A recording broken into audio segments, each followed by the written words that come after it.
Hi, thanks for joining me on this meditation. My name is Maveen Kaura. Today we'll be doing a meditation, seated meditation, more listening to a talk by Baba Ram Dass or Ram Dass, who had passed away a few years ago here. This is episode 54 from the Here and Now podcast. So find yourself a nice comfortable place to sit. I've got myself my book and my pen. So if there's something that I hear in the talk that really resonates with me, I'm going to absolutely write something down. It may resonate something outside of what's being said that may trigger a thought, and I'll be able to write that down. But my goal is really just to sit and listen and understand the viewpoints that other people have about life, and in this case, invite not the future. So not inviting the future, most likely just being in the present. So let's take a listen to this talk. Let's enjoy this meditation, and let's see what happens at the end. Thank you so much. Find yourself a nice, comfortable place to sit, and let's begin. Retreat in Maui. I think you would enjoy that. So all love to everybody, and here, Ram Dass, here and now. I've been visiting a family. The man is in his mid-50s. He has a brain tumor they operated on, but it was too deep. It was inoperable, so it's growing. And he was a brilliant, successful, world kind of successful player on the stage of life. And he lost his speech facility in the surgery. So that, interestingly enough, he can only say one word, which is the word yes, which is quite extraordinary. So he is in a wheelchair. His body's falling apart. He's pretty much paralyzed. His mind seems to be pretty clear most of the time, and all he can say is yes. Yes, yes, yes, yes, yes, yes, yes, yes, yes. The only word left. So we started dealing with this situation, and I was called in by he and his wife. And this had been going on for 8 months now. At some point along in the interview, I said to him, "Do you want to die?" And he said, yes, yes, yes, yes, yes, yes. See, nobody asked him that. There's no way he could say that. And I said, "Do you want to die now?" And he said, yes, but it was not to say yes, yes, yes, yes. That was a while back. So then, more recently, it was not only yes, yes, yes, yes, but "Do you want to die now?" Yes, yes, yes, yes. Now, the family is a very liberal family in which people have a right to their own individual choices about what to do with their own consciousness and their lives. But the predicament is that he was part of a family. And then the question comes, and they weren't ready for him to die. I mean, he was going to die naturally anyway, but they weren't ready for him to die. But he had been so successful in his world that to stop all that, he couldn't now be this new person who could only say yes and sitting in this chair. In other words, he'd rather die than give up his model. I mean, it's like the captain going down with a sinking ship. To hold on to the myth that captains go down with a sinking ship, he would get down. And so what his family recognized, what this was his willfulness that wanted to die. And they wanted to honor this. And at the same moment, emotionally, they felt starved and hungry and that it hadn't finished yet. Can you hear the issue? So, finally, it was agreed that he wait a month because the daughter was going on a trip and she wanted, I mean, this was bizarre in one way, that here's a person deciding whether he'll die, and she says, "Well, I made my plans a long time ago to go on this trip, and I'd really appreciate it if you'd wait till I got back, and I'd like you to promise me you'll wait till you get back." This was a very interesting dynamic to deal with about what is one's commitment to a family, and how much can you make unilateral decisions? Is it the individual overall, or is the web and the extended family part of where collective decision making comes from? It's a very interesting issue. And we all struggled with it together. And he decided to wait the month. next conversation, I talked to him and I said, is it possible? I said to him, when he decided to wait the month, I said, now, could I suggest there are two ways you could look at this month, is waiting for the month to be over, or you could live life for the month, and see what's in it now with just who you are, kind of get some quality out of it, and I don't think he was prepared to do that. And I think it's really hard to see somebody choosing to end their life for an ego reason that feels like they could do more, or that they could. And then the question, of course, is there any reason one ends his life other than an ego reason? I think that's an interesting question. See, I mean, when the lamas send out postcards saying, I'm leaving my body next Thursday, and you come for tea, and they turn around 3 times, sit down, and leave their body. Is that suicide? Is it, what is it? Would you hear that one? And what I love about that conference that weekend was it's right in the middle of the culture having this incredible time about the ethics of longevity of life and death. It's the time of Dr. Kevorkian. It's the time of insurance issues. It's the time of new longevity research. It's the time of economic collapse of the Social Security and Medicare systems. It's an incredibly interesting moment for this dance. And part of the fear of future suffering has to do with the collapse of the social structures that you have counted on, or that you had subconsciously counted on. Something went on. And what, of course, interests me is, where can I stand in relation to all of this future possible suffering in a way that it is not debilitating, and it does not cloud my consciousness, and it doesn't catch my energy, and it doesn't detract from this moment. And in fact, it enriches this moment because it's part of this moment. And that's the interesting thing, whether you can take anticipated future suffering and turn it into something that enriches the present moment. One of the things I've been thinking about, which I think I will probably wait until next visit to talk about, in opening up the whole period of aging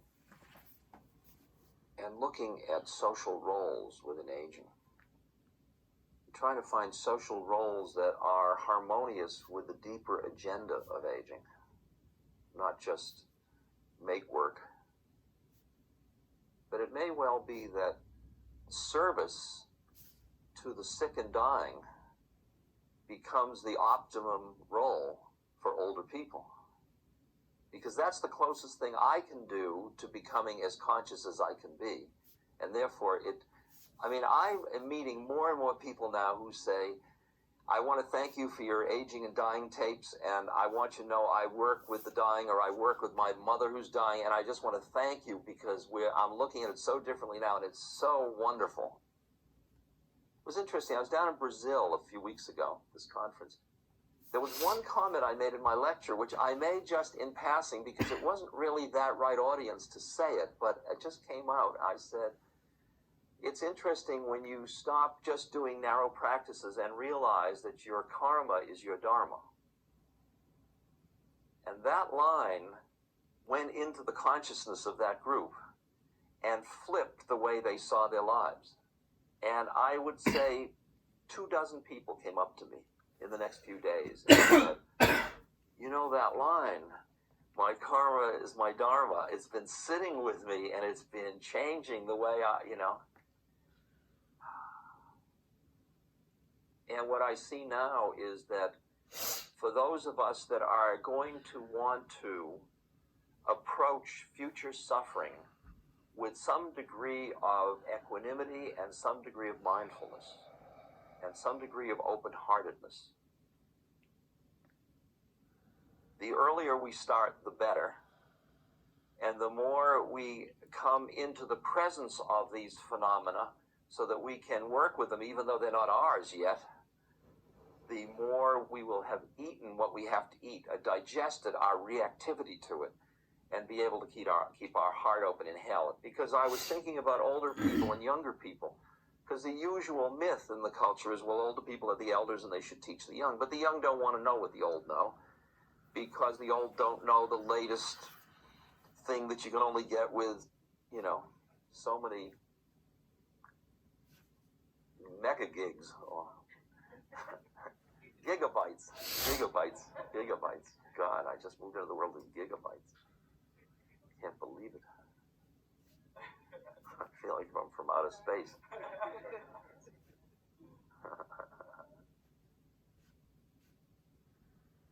So that intergenerational business, I think it's nice, and I certainly want to encourage it, but I don't think it fits in a non-traditional society too easily. The idea that young people are just going to respect old people because they're old, that goes so counter to our culture, which respects youth and not age, that, why ask for trouble, But old people think you're older people, or old people think you're of each other. That seems very tasty to me. That's like a 12-stepper. It's like it's a self-help program, It's great. I think it's absolutely wonderful.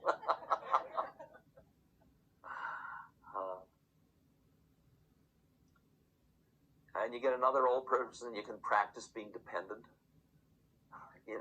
How abhorrent, you can depend on each other. That would be fun.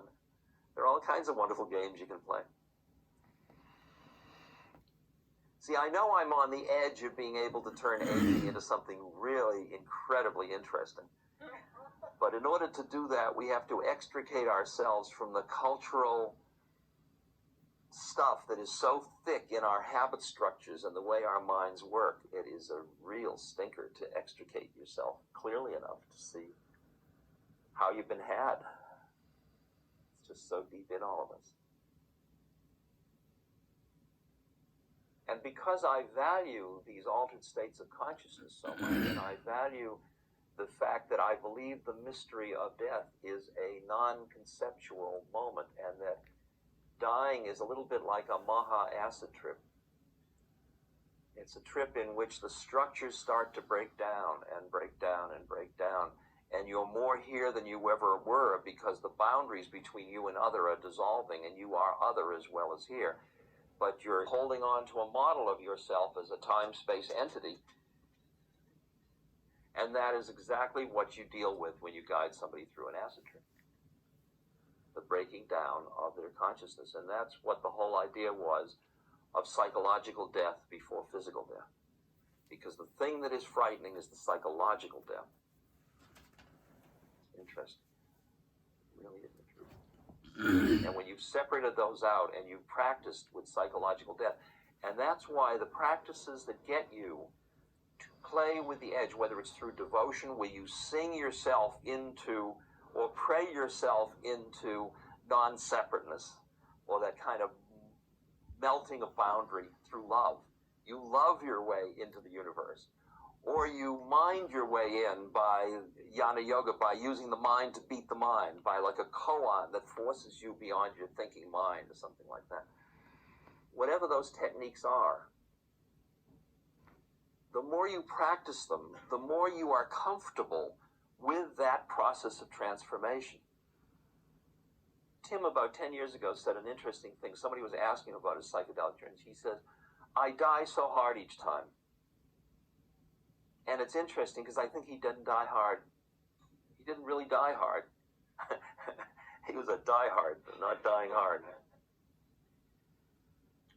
What I'm saying is that when you're 50 or 60 or 70 now in this culture, you are dealing with a future that has a high likelihood that it will face you with things which, because of your either past memories or past experience, you suspect may be so thick that they'll catch you. Like being caught in boredom, being caught in chronic illness or pain, continuous pain, being caught in the fear of dying, being caught in the fear of dependency, being caught in dependency, being caught in living alone when you want to live with others, or living with others when you wish you were living alone, or somehow caught, and that you won't have control, loss of control. These fears control people's lives as they get beyond the middle of them and start to move in. And how we deal with them primarily is through denial. We don't think about them. We don't want to think about them. We keep ourselves distant from them. We even distance ourselves from aging people in the culture by, for their own good, setting up places for them there instead of here. I mean, it's all fascinating to watch that whole thing.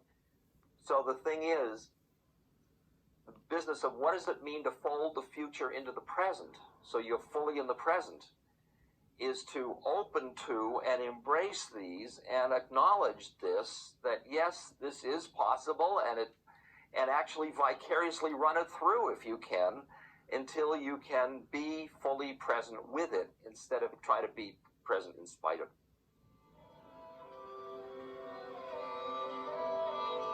This podcast is brought to you by the Love Serve Remember Foundation.